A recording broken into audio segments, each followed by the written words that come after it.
السلام عليكم ورحمة الله تعالى وبركاته. فيديو جديد وفيديو اللي كله إفادة للناس اللي سيعانيوا من مرض السيلياك. نعطيو ولو نبذة على هذا المرض اللي هو مرض السيلياك، مرض مناعي ذاتي. يعني كيعانيوا منه الناس اللي كيكون عندهم سوء الامتصاص، يعني عندهم مشاكل في الامعاء، ما كيقدروش ياخذوا انواع كثيره ديال الدقيق ولا الحبوب، كيجيهم مضاعفات يعني كثيره بسبب هذا المرض. ويعني من بكري كنسمعوا بواحد النسبه قليله اللي كتعاني من هذا المرض، ما كانش يعني منتشر بحال هذا الحده دابا اللي ولينا بزاف كنسمعوا الناس كتعاني منه، ما كيقدروش يتناولوا يعني اي شيء في الحبوب، ولا بحال الدقيق الابيض، بحال دقيق الشعير، بحال دقيق القمح الكامل ممنوع عليهم، وكيتعرضوا لبزاف ديال الاعراض منها. بعض المرات يكون القبض، بعض المرات الاسهال، بعض المرات كيكون الوجع في الامعاء في المصران.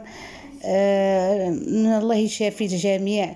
وانا بزاف كنوجد لهذا الفيديو تحت طلب واحد الاخوات اللي من العائله قراب يعني بزاف، كيتواصلوا معايا، كيديروا الذره، تيعجنوا الذره بعض المرات. مثلا الا ما كانش هذاك الدقيق اللي خاص اللي كيشريوه، كيديروا الذره هو اللي يقدروا يعجنوه. حتى الشوفان انا سمعت حتى هو ما فيه شي نسبه كثيره د الجلوتين. هاد الخبيزات حضرتهم بالجنجلان الابيض. كاين بزاف ديال الاقتراحات اللي يمكن اللي كيعانيوا من هاد المرض السيلياك ولا من نقص الجلوتين يحضروا بها. يعني كاين بزاف ديال الاقتراحات. نتمنى تتابعوا الفيديو باش يستفد كل واحد كيهمه الامر، وتنشروه يعني على اوسع نطاق. ونتمنى يا ربي الشفاء للجميع. خديت انا هنا 3 الكيسان ديال العنبه ديال الجنجلان الابيض. انا خديت 300 غرام، الا عبرتوها 300 غرام خديت تقريبا هو داير 60 درهم الكيلو. 300 غرام دايره تقريبا 20 درهم اللي جات.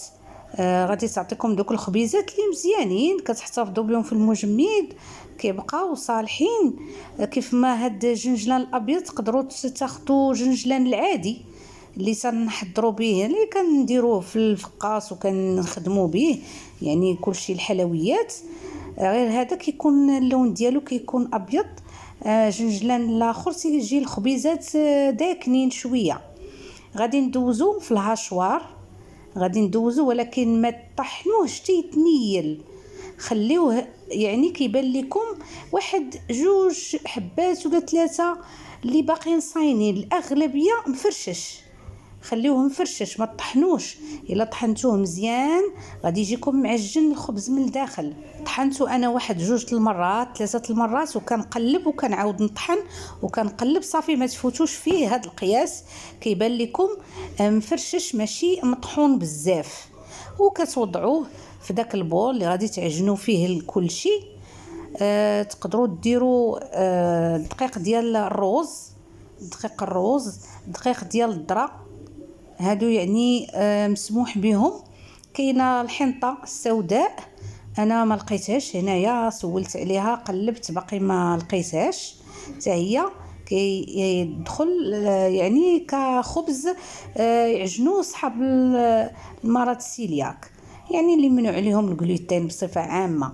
درت هنا معلقه صغيره الملح، وضروري ما تنسموا المنسمات ضروريين، لان ما عندوش شي مذاق اللي غادي يعجبكم، غيجيكم باسل. وباش حتى الوليدات الصغار اللي كيعانيو حتى هما تعطوهم ليهم يعجبوهم، خصهم يجيو منسمين، لهذا ضروري ما تنسموا. درت معلقه صغيره الملحه ودرت 2 بيضات الحجم ديالهم كبير. درت هنايا النافع، ديروا شويه النافع ولا الكمون حبوب باش ما بغيتو تنسموا. هنا درت عصير ديال الحامض، الا كان عندكم خل التفاح ديروا منه واحد 3 المعالق كبار. انا درت هنا الحامض يعني عادي طبيعي، عصرته، حيدت داك العصف وخديت معلقه كبيره، ودرت خميره ديال الخبز ديال الحلوى عفوا، درت ساشي وحده. بغيتو ديروا حتى الخميره عندكم البلديه ديروها، عندكم الخميره ديال الخبز غير هو ما يحتاجش خميره الخبز، لان ما فيه شي مكونات اللي غادي ينفخوه بزاف، يعني خميره الحلوى كافيه. وهنا غادي نجيب بذور القاطونه، هي هذه وهذه النخاله ديالها. انا هي صعيبه باش كتطحن في الدار، خديت انايا شريتها، كانت عندي هنايا صينه وشريتها مطحونه. هذه النخاله ديالها خديت تقريبا 15 درهم، 15 درهم اللي خديت ديال هاد نخاله القاطونه. كيف ما تقدروا درت 3 المعالق كبار. تقدروا تعوضوا هاد نخاله القاطونه باللوز. اللوز مسحوه مزيان، لوز خضر مسحوه مزيان بقشرته وطحنوه، تيولي عندكم الدقيق ديال اللوز. تقدروا تعوضوه واحد 3 المعالق حتى 4 المعالق ديال اللوز مطحون بقشرته. غير كتبقى نخاله القاطونه فيها فوائد كثيره على الجهاز الهضمي. اما زريعه الكتان ما ننصحكمش بها، لان هي ما خصهاش تبقى طيبه وتبقى تحتفظوا بها بزاف، يعني تستعملوا القياس اللي غادي تناولوا. هنا ضفت الماء ديال العنبه كاس الاول، وما ديروش الكاس الثاني كما درت انا، ديروا غير نص كاس، يعني كاس ونص، لان خدا ليا الوقت بزاف باش يتشرب وباش يعني تكون القوام ديالو واقف وجاهز باش نطيبوها. يعني ديروا غير كاس ونص كاس صافي، ما ديروش كاع 2 كيسان كما درت انا. وغادي نغطيو عليها، ديروه غير بارد، ما ديروش سخون باش ما تفاعلش لينا ديك نخاله القاطونه البسيليوم، ما تفاعلش لينا، تبقى شاده في راسها. درت غير الماء من الروبيني عادي وغطيت عليها، خدات ليا واحد ساعه المكانه حتى تشربات. لهذا ديروا غير كاس ونص، غتاخذ لكم واحد ثلث ساعه حتى نص ساعه. ملي كترتاح ها نتوما القوام ديالها كتكون شاده راسها. كنجيب غير الماء، غير الماء، ما ديروش الزيت. الا درتو الزيت كتقصاح لكم، يقصح لكم هاد الخبيزات في الفران. ديروا غير الماء. غير كندير الماء وكنهز ندور باش كيجيني الوجه ديالها مزيان. بغيتو ديروهم دائريين، بغيتو ديروهم خبزه وحده، دهنوا اللاطه وديروها فيها. غير هما انا درتهم شويه كبار لان شويه كيسيحوا في الفران مع البيض، كيتفاعل الخميره مع البيض حتى شويه يتنفخوا شويه. خليوهم هاد القياس اللي درت، تقدروا ديروا القياس غير صغير، ولكن ما ترققوهمش، خليو السمك ديالهم غليظ باش ما يجوكمش قاصحين منين يطيبوا، يجيو مهبرين شويه، حيت ما كتكونش فيهم لا البابه لا والو. انا غير غادي نكمل هاد الكميه غير بالماء، ما تكثروش الماء تاني بزاف تيبدا يقطر لكم من يديكم. غير شويه كتمسحوا وكتدهنوا اللاطه وتحطوهم.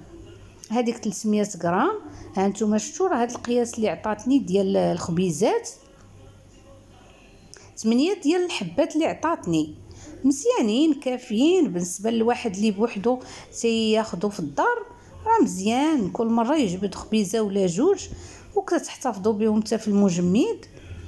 غادي ندهن الوجه ديالهم بالماء ونقاد ليهم هكا غير ما يبقاوش عندي مشتتين. كنجمعهم من الجناب.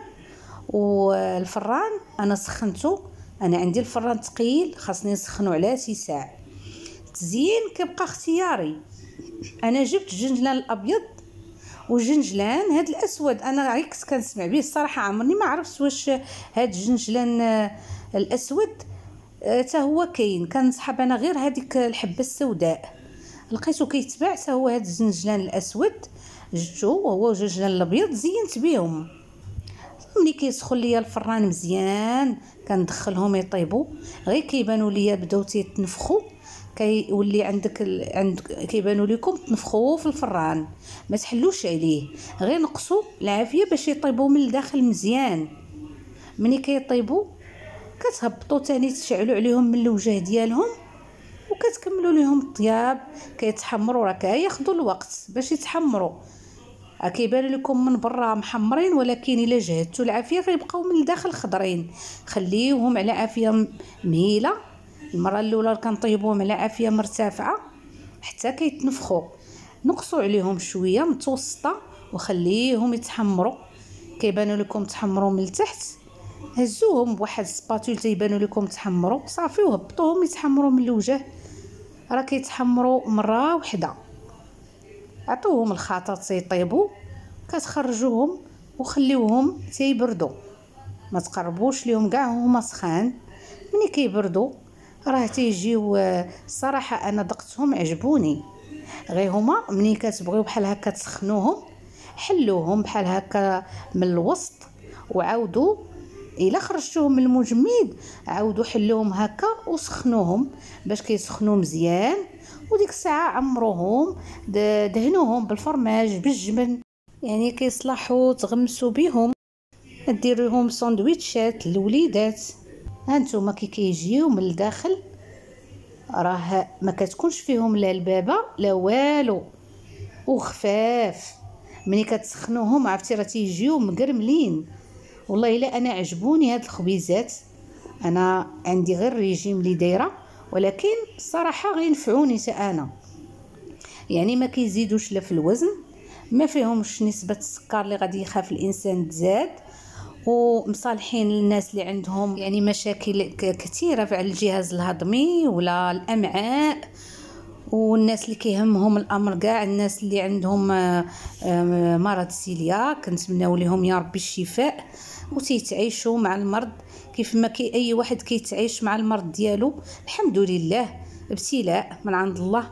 نتمنى تعجبكم وصفه اليوم اللي كلها افاده، ويجربوا هاد الخبيزات الاخوات اللي كنتمنى نكون فدتهم ولو بالقليل، ويجربوه.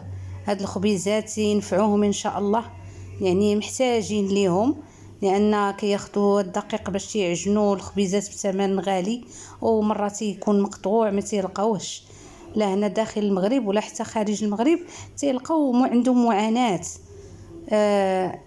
شكرا لمتابعتكم للفيديو وللصفحه، وشاركوا الوصفه لتعم الفائده. ودعتكم في يد الله الذي لا تضيع ودائعه في وصفه جديده وفيديو جديد ان شاء الله.